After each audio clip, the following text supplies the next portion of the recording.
número 3. Justamente esta sesión está enfocada en un siguiente nivel, ¿no? Vamos a hablar sobre los retos y las oportunidades para mejorar el acceso a adaptación a nivel subnacional y local, ¿no?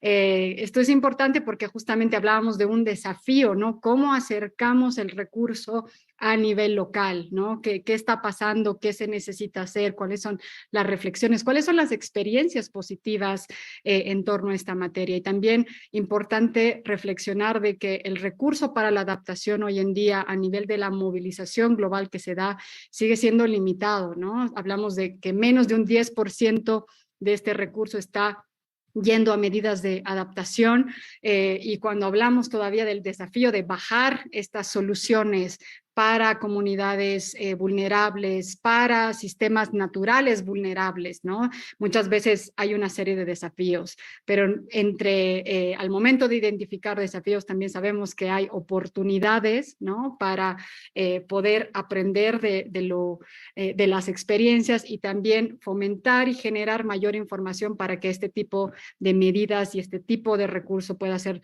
redireccionado y buscar mayor apoyo de la comunidad internacional. Entonces, con eso me gustaría que iniciemos este panel número 3. El día de hoy yo voy a ser la moderadora de esta sesión. Estoy muy contenta de tener pues a grandes invitados acá que van a compartirnos, ¿no? Su experiencia. Entonces tenemos justamente con nosotros a Victoria Matusevich. Ella trabaja para Fundación Avina y justamente forma parte del equipo de acción climática y coordina una iniciativa base, ¿no? Que se llama Approaches to Local Solutions. Seguramente nos va a contar un poquito más de esta iniciativa durante su presentación. Bienvenida, Victoria. También está con nosotros Juan Sebastián Pacheco. Él es gerente del Consejo Nacional, asesor de inversión de impacto en Colombia. Bienvenido, Juan Sebastián. Va a ser un gusto también compartir contigo todas las experiencias y contamos con la presencia de Carlos Casallas Acero. Él es responsable de inversión e impacto de Fondo Acción Colombia. Bienvenidos, muchas gracias por su participación en esta sesión. Para los colegas que nos acompañan, les vamos a agradecer mucho que en lo que van escuchando las preguntas y las respuestas acá de nuestro panel puedan compartirnos dudas, puedan compartirnos sus preguntas y en la parte final vamos a tratar de responder muchas de ellas.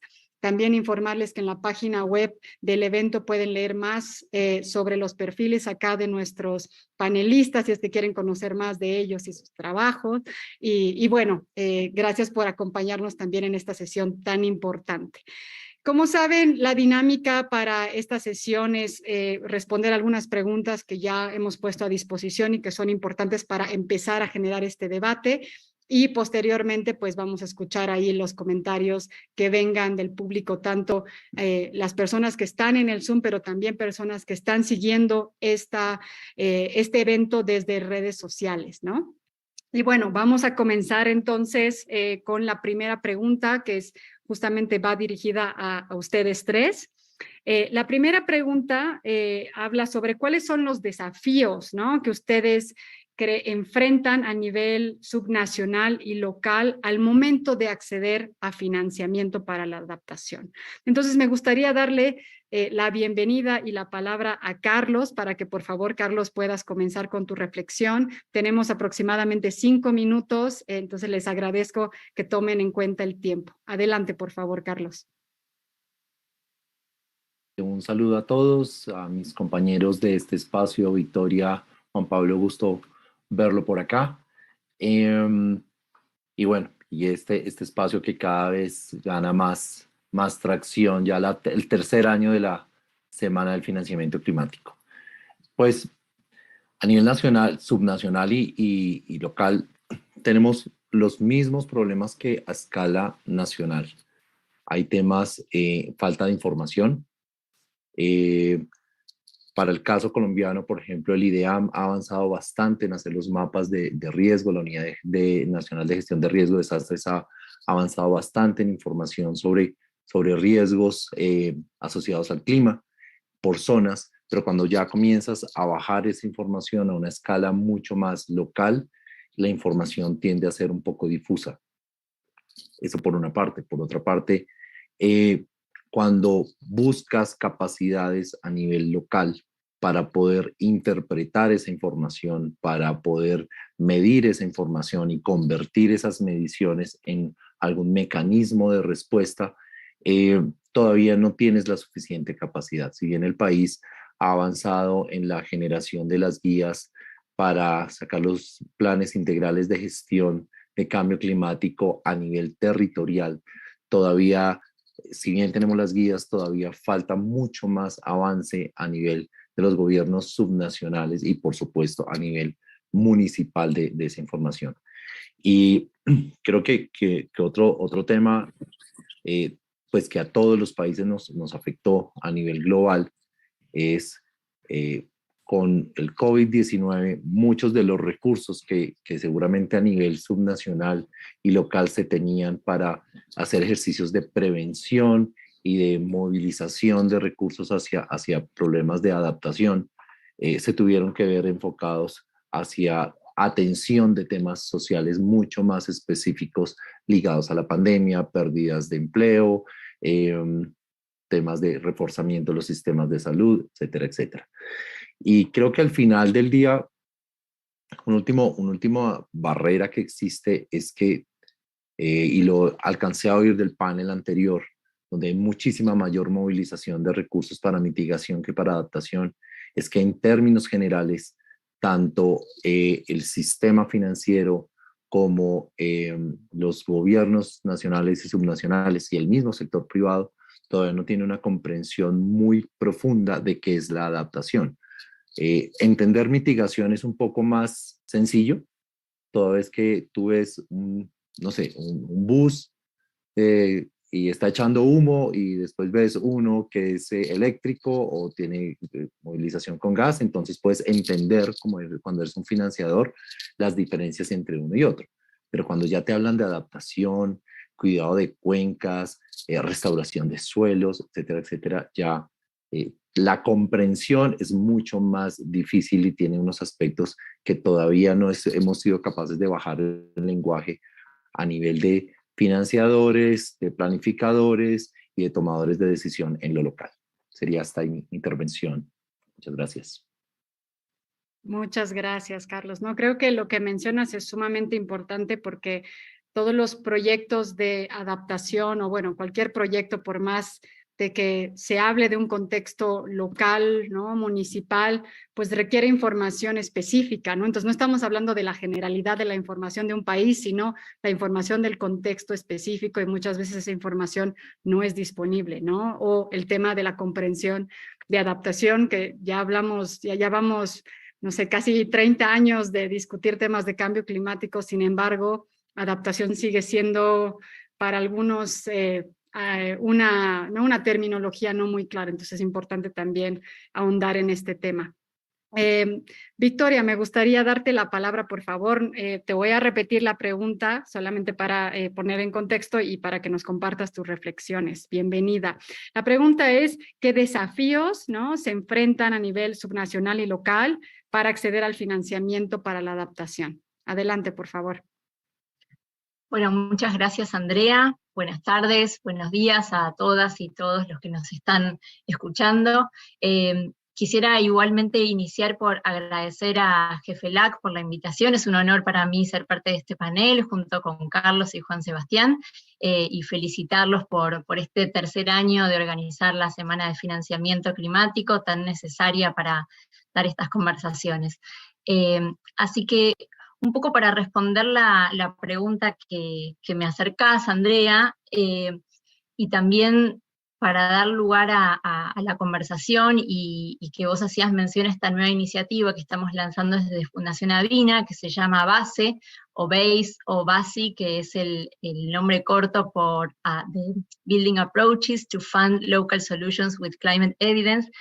Quiero detenerme en esto para contarles que BASE existe por este mismo motivo de que entendemos que es necesario dar respuestas diferentes para abordar un problema que hace años no encuentra la solución, que tiene que ver en cómo acercamos y buscamos nuevas maneras y generamos incidencia para hacer cambios en las estructuras actuales de financiamiento climático para que efectivamente lleguen al nivel local. Y como vos bien decías al inicio de tu presentación, y creo que es un número que cuando todas y todos escuchamos que solamente el 10% del financiamiento climático llega a nivel local, nos moviliza, y es por eso que desde Fundación Avina iniciamos esta nueva iniciativa con el objeto de, digamos, dar una propuesta para ayudar a que esto se modifique. También compartirles que BASE también es, digamos, GFELAC también es miembro de BASE, así que es lindo poder compartir en este sentido la experiencia. Y una de las cosas que venimos notando, y por eso decidimos lanzar la iniciativa, tiene que ver con que cuando uno intenta acceder al menos a mecanismos tradicionales de financiamiento climático, una propuesta se encuentra con numerosas barreras que tiene que atravesar. Una de ellas tiene que ver con demostrar la racionalidad climática de las propuestas. Eso es un desafío fundamental porque si uno, por ejemplo, quiere acceder al Fondo Verde para el Clima, por dar un ejemplo, tiene que demostrar esta racionalidad climática basándose en datos históricos que muchas veces se requiere que sean a una escala muy específica de la localidad donde se quiere generar la intervención, y muchas veces esa información no está disponible en cantidad, en calidad, faltan datos históricos, quizás también lo que sucede es que los datos no están de una manera sistematizada, o, bueno, existen en ese sentido diferentes desafíos en la recolección de esos datos y luego usar la información que se pueda recopilar para utilizarla en modelos para generar estas proyecciones futuras de clima. Entonces, una de las primeras cosas que estamos entendiendo en este proceso tiene que ver con qué tipo de información usamos para generar la racionalidad climática de las propuestas. Y si es solamente información de la ciencia, o es también momento que le demos, como ya mismo Naciones Unidas está dándole como una igualdad de importancia en cuanto al tipo de información al conocimiento tradicional. Y en este sentido, entender que el conocimiento tradicional puede en muchos casos cubrir esas brechas de información que existen, digamos, usando la ciencia climática tradicional. Eso por un lado. Por otro lado, otro de los grandes desafíos que hemos encontrado tiene que ver con la escala del financiamiento. Muchas de las fuentes tradicionales de financiamiento, digamos, tienen un límite mínimo para que las propuestas accedan a financiamiento, que no necesariamente es lo que las comunidades locales necesitan. Quizás son montos mucho menores de los que los financiadores están interesados en poder dar acceso.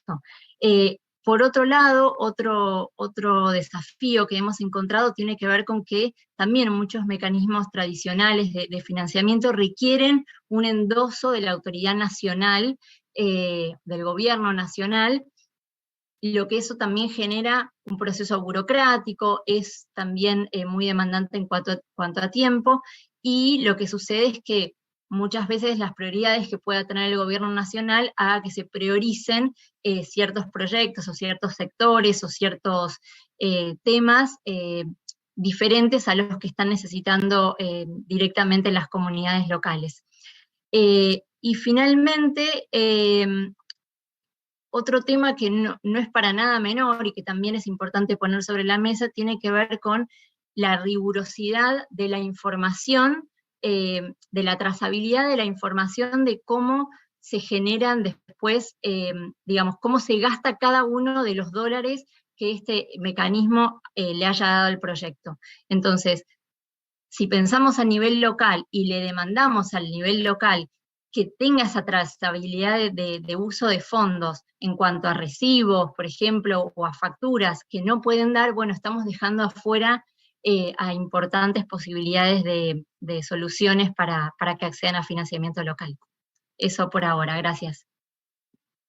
Muchas gracias, Victoria, por estas reflexiones. Me gusta mucho escuchar estas formas innovadoras de descentralizar las oportunidades de acceso a financiamiento, ¿no? No pensando de una forma y teniendo un solo approach, como dicen en inglés, ¿no? Un enfoque para todas las oportunidades, porque efectivamente adaptación es un tema muy diverso, donde no hay una solución o receta mágica para todos los proyectos, sino depende del contexto, de las necesidades, de las capacidades que hay a nivel del territorio, ¿no? Entonces es importante lo que traes a nivel de reflexiones, de cómo se trae, se tiene que rescatar ya conocimientos, formas de validación, formas de monitoreo, ¿no? Muy, muy importante. Gracias. Juan Sebastián, bienvenido. Me gustaría también escuchar de tu lado las reflexiones. Por ahora estamos partiendo al revés sobre los desafíos para posteriormente hablar de oportunidades. Y nuevamente la pregunta es, ¿cuáles son estos desafíos que se enfrenta uno a nivel subnacional y local para acceder a financiamiento para la adaptación desde tu perspectiva? Gracias, adelante. Muchas gracias, Andrea. Muy buenos días para todos. Carlos, un gusto encontrarnos por acá. Victoria. Bueno, voy a dar una mirada, digamos, muy alineada con lo que Carlos y Victoria mencionan, pero digamos haciendo énfasis en lo que desde el NAP hemos venido promoviendo. Y para eso quisiera tomarme unos segundos para explicar qué es el NAP como Consejo Asesor Nacional de Inversión de Impacto en Colombia. Digamos que esta es una iniciativa global, que ya hay 33 países que han establecido esta figura de consejos asesores nacionales o National Advisory Board para impulsar una agenda en cada país de inversión de impacto. Y digamos que principalmente la orientación de esta agenda está relacionada con cómo creamos mecanismos para que el capital privado pueda fluir a una mayor escala y contribuir en la solución de los problemas sociales o ambientales. Digamos que entendemos y es evidente que los recursos que hoy se destinan hacia la solución de los problemas sociales o ambientales en el mundo, principalmente de gobiernos y de entidades de cooperación o de filantropía, no son suficientes para solucionar los problemas sociales o ambientales, o al menos no en la escala de tiempo o con la urgencia en que necesitamos que se solucione. Digamos que la inversión de impacto es un enfoque de inversión a través del cual, al buscar intencionalmente generar retornos financieros y contribuir, digamos, en la solución de los problemas, es un enfoque supremamente interesante para movilizar capital privado hacia la solución de los problemas sociales o ambientales. Eso digamos que a modo de contexto de cómo nosotros estamos tratando de impulsar la movilización de recursos privados para aportar a lo que ya se está destinando hacia la financiación de las agendas sociales y ambientales en el mundo. Si lo hablamos a nivel de objetivos de desarrollo sostenible, vemos que hay déficit de financiación, que se necesita capital privado que apoye y contribuya. Entonces, algunos de los retos que nosotros hemos identificado, voy a empezar con uno que yo lo llamo infraestructura. Creo que si uno tiene este objetivo de movilizar capital privado hacia la solución de los problemas sociales o ambientales, hay que tener una infraestructura desde el punto de vista de vehículos, desde el punto de vista de proyectos y de alternativas a través del cual ese capital pueda fluir. Y creo que en Colombia y en América Latina todavía hay una gran oportunidad de desarrollar vehículos para movilizar el capital, sobre todo a escala. Digamos que hoy en Colombia, desde el NAP identificamos cerca de 500 millones de dólares invertidos como inversión de impacto en el país, pero muy orientado. Digamos que el desarrollo de este mercado principalmente está dado en inversión en empresas pequeñas y medianas que solucionan problemas sociales o ambientales desde sus modelos de negocio.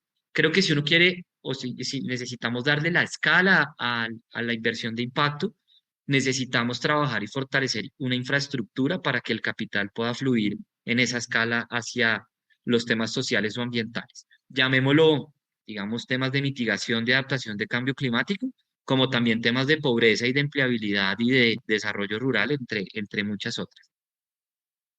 Creo que lo segundo en esa línea es que todavía hay un reto, digamos, en el entorno. Necesitamos garantizar un entorno que entienda las particularidades de la inversión de impacto, que entienda que el capital privado puede solucionar problemas sociales o ambientales, como se ha demostrado en muchos países del mundo.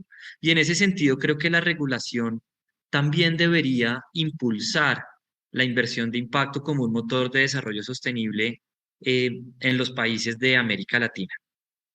Y creo que un tercer reto al que nos enfrentamos tiene que ver con la dispersión de los recursos, ¿cierto? Cómo ese capital privado disponible para solucionar problemas sociales o ambientales, realmente logramos que se disperse a nivel territorial, se disperse hacia los lugares, por ejemplo, en donde está la biodiversidad y donde necesitamos eh, inyectar recursos suficientes para adaptación y mitigación, por ejemplo.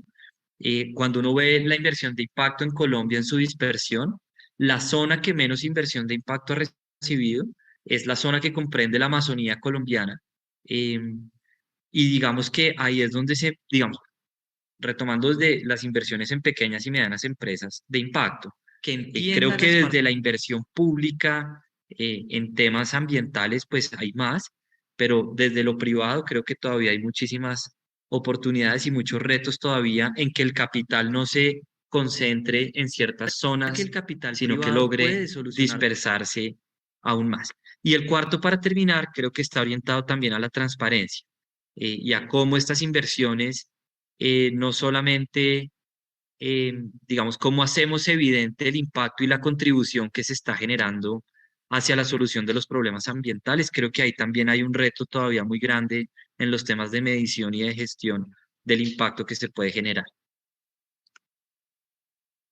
Muchas gracias, Juan Sebastián, por compartirnos esta experiencia tan importante que traes, ¿no? Justamente un tema que siempre se habla cuando hablamos de financiamiento para la adaptación, tiene que ver con el rol del sector privado, y justamente ustedes están tratando de abordar este gran desafío porque siempre se piensa en la premisa de que el sector privado no tiene un rol, ¿no?, en temas de adaptación, y efectivamente creo que uno no puede determinarlo de forma directa. Creo que hay situaciones en las cuales es cierta, pero hay que romper algunas barreras porque juegan un rol importante, porque el nivel de escala de financiamiento climático, como bien tú mencionas, pues es muy grande y no hay los recursos suficientes para lograr dar respuesta, ¿no? Pero también pensando en temas muy relacionados a lo que mencionó Victoria y Carlos, ¿no?, con transparencia, pero que también tiene que ver, está relacionado con información sobre dónde va el recurso, cómo se lo pide y cómo se puede empezar a dispersar este recurso, ¿no? O sea,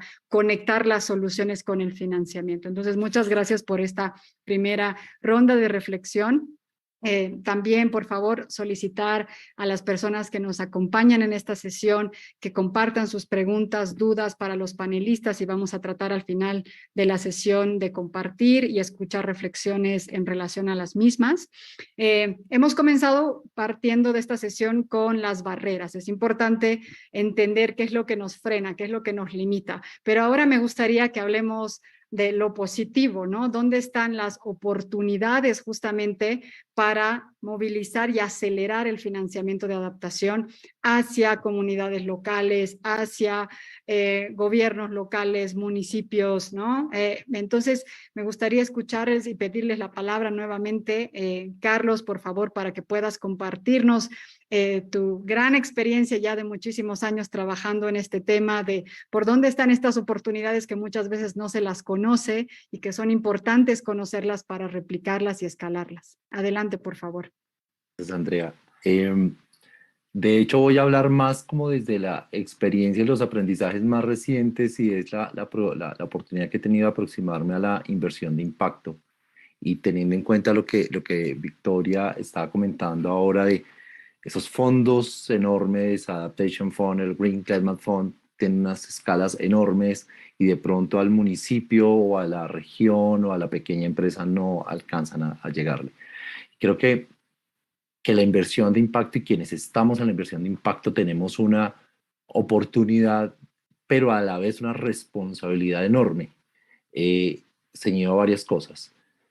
No se trata solo de generar una chequera y de movilizar unos recursos, sino para movilizar esos recursos tú tienes que tener en cuenta, por ejemplo, temas de educación y de cambios de paradigma y de comportamiento en la gente, apoyo a desarrollo e innovación, ciencia y tecnología, temas obviamente pues de generar nuevos instrumentos de financiamiento y hacer blend, tratar de combinar incentivos con grants, con deuda, con equity, y cuántos mecanismos que desde la inversión de impacto existen y se pueden combinar y que de hecho todavía no los estamos sacando todo el provecho, por lo menos aquí en Colombia. Y finalmente, el fortalecimiento de capacidades. Entonces, si uno se para desde las tesis de inversión de cada uno de los inversionistas de impacto que hay en este país o de aquellos inversionistas que algo han oído de temas ambientales y están interesados como en aproximarse un poquito a esto, entenderás o verás que hay oportunidades para cada una de estas verticales, si lo quieres ver así, para apoyar temas de ciencia y tecnología, para apoyar temas de educación y cambios de comportamiento, para combinar instrumentos financieros y para finalmente generar capacidades. Entonces ahí, desde la inversión de impacto, tenemos una oportunidad muy grande, pero también tenemos una responsabilidad de trabajar en pos de eso. Eso por una parte. Por otra parte, combinar otros elementos, y algo lo mencionaba Victoria también, y es cuando bajamos un poquito más, le ponemos un poquito más de zoom al tema y tratamos de trabajar con diferenciales, por ejemplo, en temas de género, en temas de grupos étnicos, diferentes tipos de comunidades en la escala local. Entonces, cuando puedes comenzar a perfilar de esa forma, los impactos seguramente en un inicio son micro, pero para esa localidad, para esa zona, puede ser un impacto enorme. Y finalmente creo que no podemos hablar de financiar o de movilizar recursos para la adaptación si no pensamos en un tema mayor, y es la conservación, el financiamiento para la conservación de la biodiversidad. O sea, eso, no podemos separar esa conversación. Creo que ahí todavía hay una falta de comprensión mayor, y es ahí donde la inversión de impacto también puede activar muchos elementos, porque como decían anteriormente mis compañeros, hay unos conocimientos desde el nivel local, hay unas experiencias desde el nivel local, que afortunadamente algunas empresas privadas han abrazado. Entonces, cuando tú eres una empresa, como es el caso de Postobón, y entiende que su materia prima principal es el agua y que si no cuida las cuencas, pues seguramente se queda sin la materia prima, y eso es parte de la adaptación y mitigación de riesgos climáticos, y aprovechas saberes y conocimientos locales para esto, estás generando unas movilizaciones diferentes y estás trabajando en el cambio de paradigma, desde lo local hacia el nivel nacional, desde la empresa pequeña, desde la micro hasta la gran corporación. Entonces, creo que ahí tenemos unas oportunidades enormes para inventarnos muchas cosas, además porque somos altamente flexibles. O sea, en una escala pequeña de nuestros fondos, somos altamente flexibles y podemos movernos e inventarnos y soñar cosas espectaculares desde lo local. Excelente, Carlos. Muchísimas gracias por compartir estas oportunidades. Creo que hablan mucho también de un punto que mencionaba Juan Sebastián antes, con esta necesidad de generar una infraestructura, llamémosle un marco, ¿no? Yo le llamo un ecosistema de actores, procesos, decisiones que implican comprensión, información, necesarios para entender, ¿no?, las oportunidades en base a la flexibilidad, en base a las necesidades inherentes al contexto local, ¿no? Pero que también no es suficiente hablar solamente de financiamiento, ¿no? O darle la chequera en blanco, como tú bien mencionabas, sino crear esta institucionalidad necesaria, inclusive cuando hablamos de un espacio de biodiversidad, para que se puedan tomar las medidas que son realmente adecuadas, ¿no? Entonces, muchas gracias por estas reflexiones. Victoria, por favor, ahora nos gustaría darte la palabra para escuchar de tu lado cuáles crees que son estas oportunidades positivas para acelerar el financiamiento para la adaptación. Adelante, por favor. Muchas gracias, Andrea, por la pregunta, muy relevante, porque cuando pensamos también en la crisis en la que nos encontramos y el poco tiempo que tenemos para hacer que las cosas cambien, no solamente tenemos que pensar en las barreras y quedarnos, digamos, angustiados por las dificultades que hay, sino inmediatamente pensar creativamente en todas las soluciones posibles para poder superar esas barreras.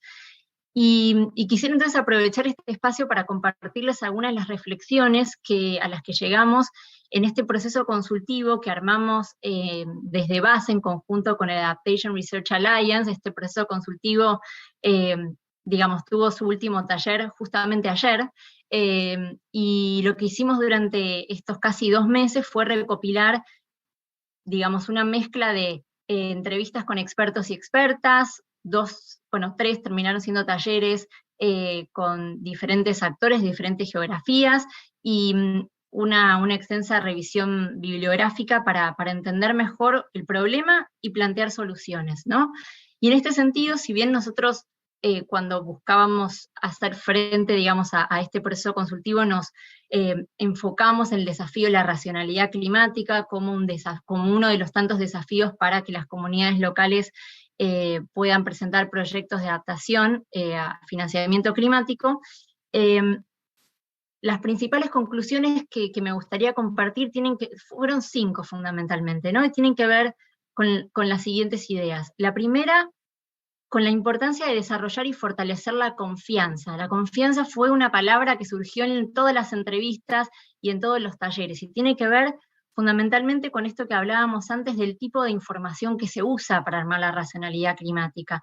Y entender entonces también que en las comunidades locales, que dependen directamente del clima, porque lo están observando todo el tiempo, porque su vida, su economía depende de ello, tienen esta habilidad como para estar atentos a esos cambios, y toda la información que ellos puedan proveer es igualmente válida para proveernos de esta información que necesitamos para armar la racionalidad climática en conjunto con la ciencia. Son 2 saberes que tienen que caminar de la mano como para complementarse y darnos la información más robusta posible para luego generar las soluciones que necesitamos para adaptarnos mejor a este clima cambiante. Entonces, entender que estas comunidades son las más interesadas en tener la resiliencia que se necesita, porque están en la primera línea de acción, digamos, de impacto hacia el cambio climático, tiene que ayudarnos para crear y fortalecer la confianza en su liderazgo y en los criterios que usan para promover el cambio climático. La segunda conclusión tiene que ver con contextualizar la información y traducirla en información útil y relevante para quienes la van a usar. Entonces acá solamente voy a dar un ejemplo. Lo que salió también en el proceso fue comunidades, quizás en vez de necesitar información sobre van a llover tantos milímetros, no sé, en este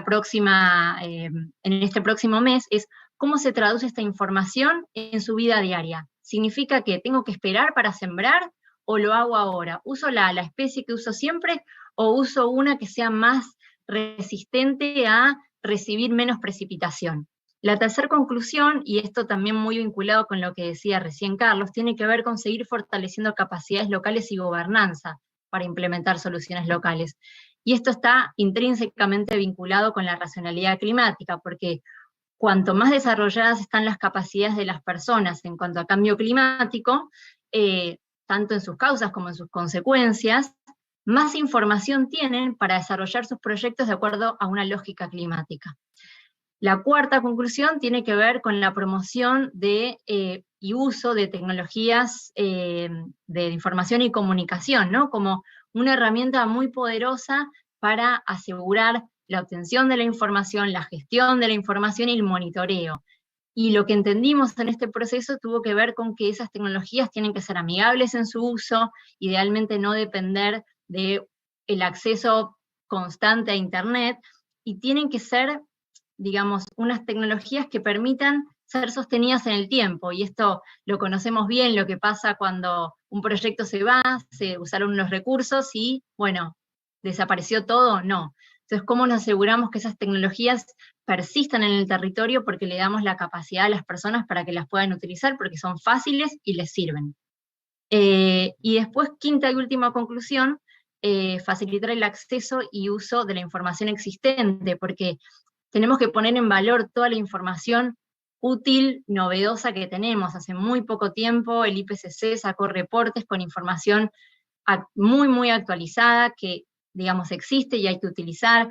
Existen plataformas, tanto del Fondo Verde para el Clima como del IPCC, para generar modelos. Digamos, hay que poner en valor eso que ya existe. También existe una plataforma de comunidades locales y poblaciones indígenas, entonces tenemos que aprovechar todo eso que ya está disponible para seguir construyendo sobre eso. Gracias. Muchas gracias, Victoria, por compartir estas 5 conclusiones justamente que salieron, ¿no? A raíz de la iniciativa base, ¿no? Si no me equivoco, las 5 son confianza, traducir la información en un contexto local, la necesidad de fortalecer capacidades locales, ¿no? Uso de tecnologías amigables, sostenibles en el tiempo y facilitar acceso a todas estas herramientas, mecanismos de información que ya existen y son relevantes para fortalecer las capacidades locales. Muchas gracias por compartir esta información.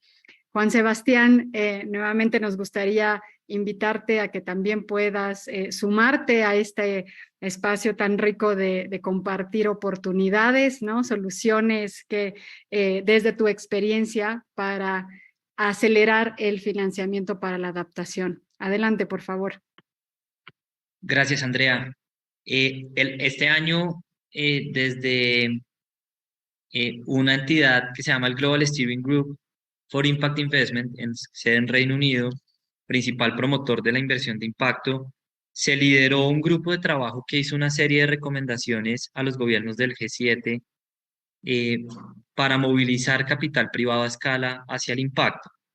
Y una de las 2 grandes recomendaciones está orientada hacia el tema, digamos, de transición justa, en donde se reconoce, digamos, principalmente la necesidad de movilizar capital a una escala muy grande, principalmente de los inversionistas institucionales, ¿cierto? Fondos de pensiones y otros, hacia los temas de impacto. Y hacen también una serie de recomendaciones que quisiera compartirles.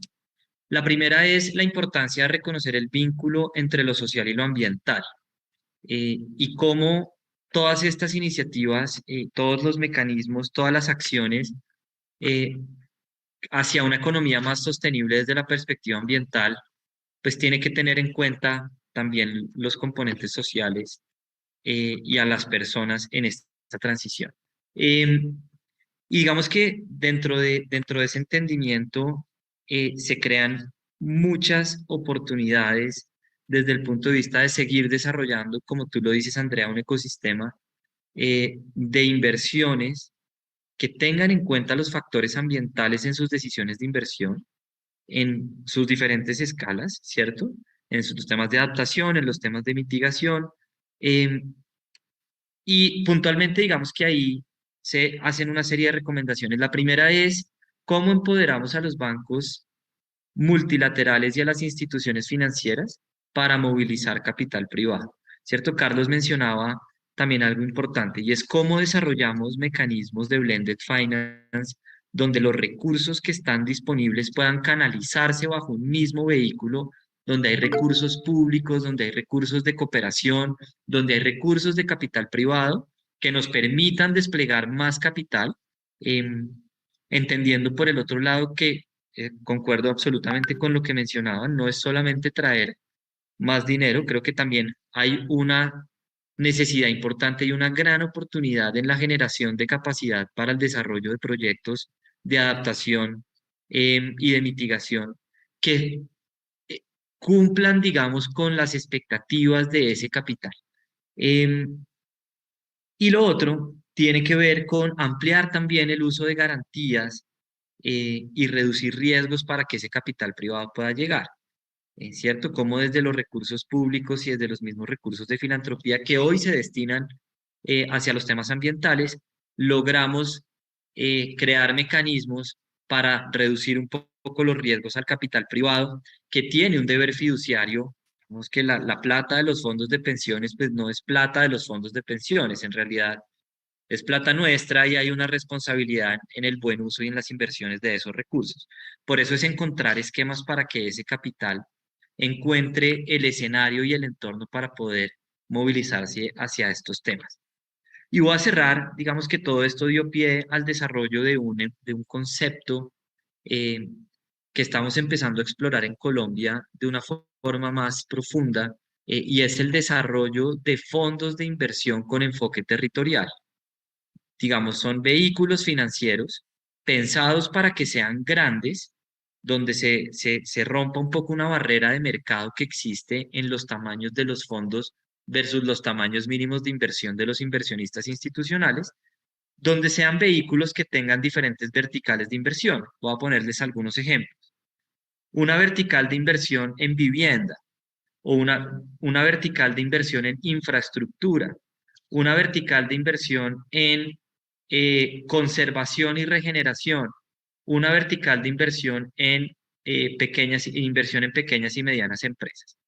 Entonces, son fondos con diferentes verticales de inversión, pero el enfoque del fondo es territorial. Vamos a una ciudad específica, vamos a una región geográfica específica y creamos un vehículo para movilizar capital a una escala mucho más grande hacia diferentes verticales, no solamente en temas ambientales o no solamente en temas de infraestructura, sino en diferentes verticales, y todo bajo una sombrilla de inversión de impacto, donde el impacto se mide, se gestiona, hay una intencionalidad de contribuir en la solución de los problemas sociales o ambientales, pero también es un fondo o un vehículo pensado donde existan mecanismos que permitan generar retornos financieros a las inversiones.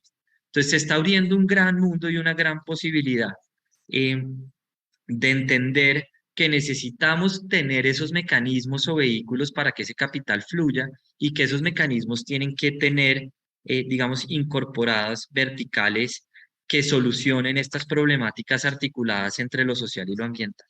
Y creo que ahí se abre un mundo súper interesante que se está empezando a explorar en diferentes países, para desde la perspectiva de mercado poder cerrar ciertas brechas que existen, y tener una infraestructura para que ese capital fluya. Muchas gracias por esa reflexión y por compartir justamente estas recomendaciones, ¿no? Enfocadas en cómo capitalizamos y movilizamos mayor capital del sector privado. Nuevamente, creo que es muy importante pensar en las oportunidades que hay, porque el financiamiento disponible a la fecha no es suficiente, pero también pensando desde lo que se necesita hacer en un contexto de las necesidades del capital, ¿no? Creo que por eso a veces es bonito hablar de la perspectiva de un ecosistema, ¿no? Porque uno depende del otro, y si el otro no está listo, no puede generar el impacto necesario. Entonces, entender qué se necesita hacer para destrabar, ¿no? La inversión, los recursos existentes, cómo se puede facilitar y también movilizar o generar estas inversiones que mencionabas desde una perspectiva territorial, que puedan ser mucho más cercanas, ¿no? Y que den respuesta a las necesidades del contexto local, ¿no? Creo que es muy, muy importante. Muchísimas gracias nuevamente a todos por compartirnos tanto las barreras así como las oportunidades que hay. Todavía tenemos unos minutos y me gustaría compartir algunas de las preguntas que los participantes han estado compartiendo mediante el chat y mediante redes sociales. Y lo que voy a hacer es voy a leerles dos preguntas, voy a contarles un poquito sobre dos preguntas, y ahí dejo justamente al interés o a quien levante la mano primero para que puedan también compartir sus reflexiones específicas, ¿no? Dos preguntas iniciales, o tal vez que ustedes puedan ahondar un poquito más en dos temas. Una tiene que ver con si pueden contarnos de algunas experiencias de proyectos específicos que tengan este enfoque territorial, ¿no? De adaptación al cambio climático, que puedan servir como ejemplos. Creo que es importante, si bien se lo mencionó desde el contexto de Colombia en particular, pero creo que es importante ahí reflexionar y ver qué ideas de proyectos con este contexto local que toman en cuenta las necesidades locales, ¿no? Están ahí y que muchas veces no los conocemos y que deberíamos conocer más, ¿no? Que ustedes tengan en mente como un ejemplo positivo. Pero también me gustaría ahondar en un elemento que Carlos hizo mención, a esta oportunidad que hay cuando hablamos desde el contexto territorial de tener flexibilidad, ¿no? Y donde hablamos de una inversión de impacto, no una inversión enfocada en una medida en particular, sino en formas de desagregar, ¿no? La inversión que se da, pero con fin a que esa inversión luego te permita encontrar o generar resultados a nivel de reducción de vulnerabilidad y aumento de resiliencia. Y en ese contexto de flexibilidad, nos comentan justamente los participantes de cómo se puede tomar en cuenta el rol de las juventudes, ¿no? Muchas veces hay agrupaciones de jóvenes que no tienen las facultades necesarias para poder establecerse legalmente, ejemplo, ¿no? En un país y por ende se los limita a nivel de poder acompañar un proceso de implementación, de diseño de adaptación, pero también de poder inclusive acceder o ser beneficiarios de los recursos cuando sabemos que la juventud pues juega un rol crucial y porque van a ser los más afectados, ¿no? Ante los impactos de cambio climático y tienen en su rol pues una gran responsabilidad y desafío. Entonces, son dos preguntas que tal vez están relacionadas, pero me gustaría escuchar ahí sus reflexiones o algunas experiencias puntuales que consideran que vale la pena compartir acá con el público que nos sigue. Carlos, adelante, por favor. Qué buena oportunidad de compartirles cosas en concreto. Voy a hablar de una inversión que tenemos nosotros en un emprendimiento que si bien cuando comenzó tenía que ver con temas de conservación de ecosistemas, y ya pues acabamos de mencionar hace un rato como si tú trabajas en la conservación y cuidado de la biodiversidad, automáticamente estás generando medidas de adaptación basada en ecosistemas, por ejemplo. Se trata de una empresa que comenzó con esto y ahora digamos, se proyecta como una gran plataforma de conservación a nivel nacional. Es una compañía de servicios de turismo de naturaleza que tiene el siguiente acuerdo. Ofrece una serie de destinos que tienen unas características de biodiversidad específicas y eso es, digamos, lo que se promociona. Pero, digamos, ofrece un tema a cambio, una obligación a cambio, como un acuerdo de conservación, si se quiere, con quienes están en el territorio donde se ofrece el destino. Y a ellos los llaman anfitriones y son las personas en la comunidad quienes reciben a los turistas. Los entrenan, los capacitan en temas de turismo, de cuidado de las personas, de los turistas, servicios, etcétera, etcétera. Más del 80% del valor del paquete turístico que paga el turista va directamente a los anfitriones, pero hay un acuerdo de conservación ahí de por medio, y es que como el atractivo es la biodiversidad que está en su zona, donde usted habita, pues usted tiene la obligación de cuidarlo.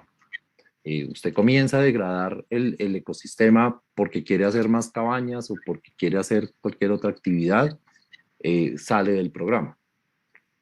Como estos son lugares absolutamente atomizados a nivel nacional, y cada vez más se va creciendo en anfitriones, estás creando una gran plataforma de conservación con atomización. Entonces tienes 2 hectáreas en una zona, 3 hectáreas en otra, 4 en otra, sucesivamente.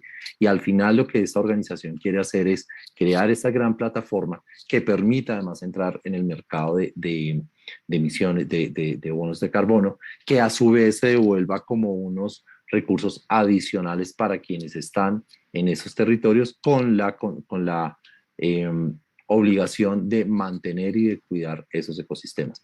Entonces mira que algo que comenzó como dando trabajo, un tema de impacto social para que estas personas en las comunidades pudieran tener un ingreso adicional, migró después a un tema de conservación de biodiversidad. Herramienta clave para el diseño de proyectos urbanos que cumplan con Perdón, María Tesser, gracias, estás en la reunión, justo agradecerte por cerrar el micrófono.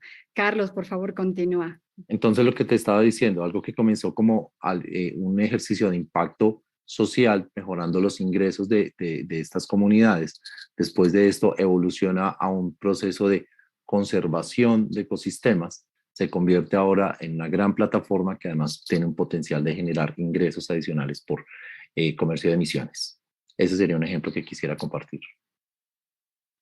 Muchas gracias, Carlos, por ese ejemplo. Y qué bonito escuchar además de ejemplos que muchas veces quedan por fuera de los ejemplos típicos cuando pensamos en adaptación, ¿no? Aquí estamos hablando del sector turismo y el rol importante que juega en las economías, no solo de los territorios, pero de muchos países de América Latina, ¿no? Y cómo se puede pensar en formas innovadoras que comienzan desde una perspectiva social y ambiental y que te pueden dar respuestas importantes para la adaptación. Gracias.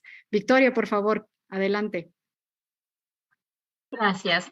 Quiero traer también algunas reflexiones sobre estas preguntas que nos compartías, Andrea, en relación a proyectos. Y ahí contarles que en el marco de este proceso consultivo relevamos numerosas experiencias interesantes que después cuando tengamos el informe con gusto lo compartimos para que puedan leerlas en detalle.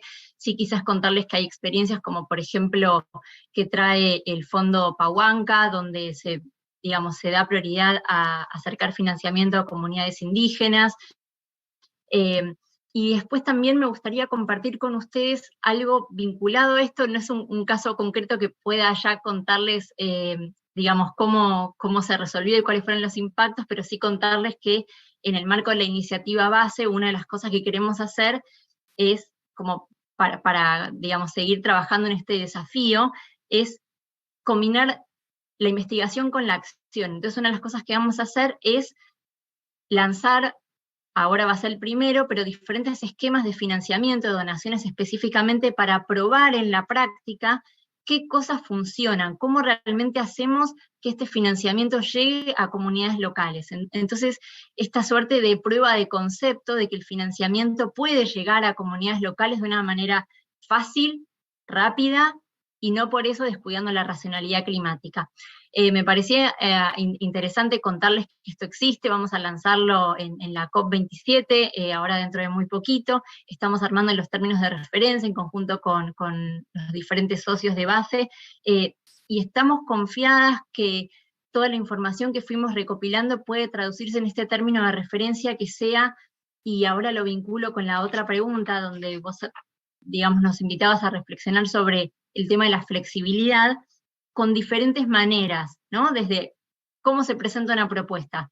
Quizás el idioma no es el inglés, entonces ¿en qué idioma armamos este término de referencia para que más organizaciones, que pueden ser desde juventudes hasta mujeres, indígenas, pequeños agricultores, diferentes voces puedan acceder a este financiamiento?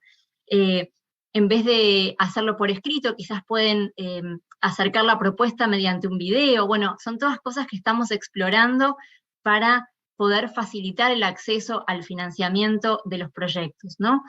Todo esto nos hizo reflexionar mucho sobre la mejor manera para lograr que este financiamiento efectivamente llegue, porque como bien se decía a lo largo del panel, no tiene solo que ver con una cuestión de cantidad, sino de calidad.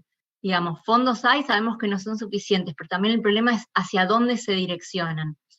Así que esperamos que con esto también podamos dar respuesta a algún desafío, porque sumado a lo que ya sabemos y vinculado también a la flexibilidad, estamos en un clima cambiante, con una economía cambiante. Entonces, si no tenemos la flexibilidad dentro del ADN, de la manera en que presentamos las propuestas, incluso en los esquemas financieros, bueno, yo creo que ahí va a ser bastante complicado. Así que sumo esa reflexión. Gracias. Muchas gracias, Victoria, y qué bueno escuchar esta combinación de investigación más acción, ¿no? Como un modelo para tomar decisiones informadas y presentar propuestas que respondan a las necesidades y a las barreras que han ido colectando. Tenemos ya pocos minutos, entonces me gustaría compartir una última pregunta con ustedes y para aprovechar y en este caso pedirles a los tres que puedan compartir sus comentarios, tanto de esa pregunta y también si quieren agregar algún punto final de reflexión, de solamente 1 minuto, por favor, pero tiene que ver con un tema muy importante y que también creo que salió en la reflexión de Carlos, que tenía que ver con esta necesidad de definición o entendimiento sobre qué es adaptación al cambio climático, ¿no? Cuando hablamos de adaptación, o bueno, más, creo que el tema tenía que ver con todavía no entendemos qué es la adaptación y si no entendemos qué es la adaptación, cómo podemos movilizar el financiamiento, cómo podemos tomar acciones. Pero acá la pregunta, si ustedes tienen que ver, ¿qué podemos hacer para acercarnos a esa definición, ¿no? ¿Qué medidas, qué acciones, qué se está haciendo tal vez, ¿no? Para lograr tener esta definición tan importante y necesaria para movilizar recursos a nivel local. Entonces, con eso me gustaría darle la palabra a Juan Sebastián y también para ir cerrando la sesión. Gracias. Listo, Andrea, muchas gracias. Yo pienso que el seguir nosotros identificando a través de las experiencias exitosas, de los casos de éxito y de ejemplos concretos es la forma más eficiente de entender los conceptos. Siento que en nuestro mundo de impacto hay muchas taxonomías, terminologías, enfoques parecidos, ¿cierto? Yo hablo de inversión de impacto, pero hay inversión responsable, hay inversión sostenible, y creo que la forma más contundente es a través de los ejemplos y de los casos de éxito. Digamos que a nivel de fondos de inversión de impacto y de gestores de activos, hay algunos que en Colombia están invirtiendo específicamente en temas ambientales. A nivel de empresas, Carlos mencionaba un ejemplo muy exitoso de una plataforma de turismo en temas de conservación. Y digamos que al ir uno entendiendo a través de los ejemplos y de los casos de éxito, vamos a ir apropiándonos mucho más de los conocimientos. Sí, creo que esa tal vez es la forma más eficiente. Yo creo que es un esfuerzo que venimos haciendo también en mostrar cuáles son esos referentes y algunos ejemplos concretos de inversiones de impacto que deban ser estudiados y profundizados para apropiar mucho mejor ese conocimiento. Muchas gracias. Victoria, por favor, tus reflexiones finales y comentarios si es que tienes alguno sobre el tema. Bueno, yo creo que sacaste un tema muy interesante, Andrea, que muchas veces a lo interno del equipo reflexionamos sobre la adaptación y el desarrollo, ¿no? Que a veces parecieran que son ahí, que están caminando en la misma línea y los separa, o caminando juntos y los separa una delgada línea, ¿no? Pero yo creo que la reflexión tiene que ser que uno no puede ser sin el otro. Tienen que ir juntos siempre porque no podemos hablar de desarrollo si no hablamos de cambio climático, y no podemos hablar de cambio climático si no hablamos de desarrollo. Eso por un lado, y simplemente como reflexión final, entender la importancia de seguir fortaleciendo las redes, entender que hay muchas organizaciones y muchas personas que estamos traccionando para el mismo lado, entonces tenemos que apoyarnos en lo que ya existe para seguir construyendo desde ahí. No quiero dejar de mencionar para quienes no los conozcan y quieran profundizar un poco sobre esto, porque al menos en nuestra investigación trajo mucha luz, que son los principios, los Locally Led Adaptation Principles, que son los principios para la adaptación liderados localmente, que traen mucha información sobre cómo se puede mejorar el acceso a financiamiento para proyectos de adaptación, y quizás insistir con que necesitamos acciones urgentes porque el tiempo es poco, y que en ese sentido tenemos que trabajar en conjunto. Muchas gracias. Gracias, Victoria. Carlos, por favor, adelante. Bueno, te diría que que en Colombia tenemos muchísima información e instrumentos que se han creado desde el gobierno central, desde la institucionalidad. Tenemos un Plan Nacional de Adaptación al Cambio Climático, tenemos un inventario de medidas de adaptación construidas también desde el ámbito territorial local. Tenemos una estrategia de involucramiento del sector privado hacia la adaptación al cambio climático. Entonces, digamos que está como este nivel superior.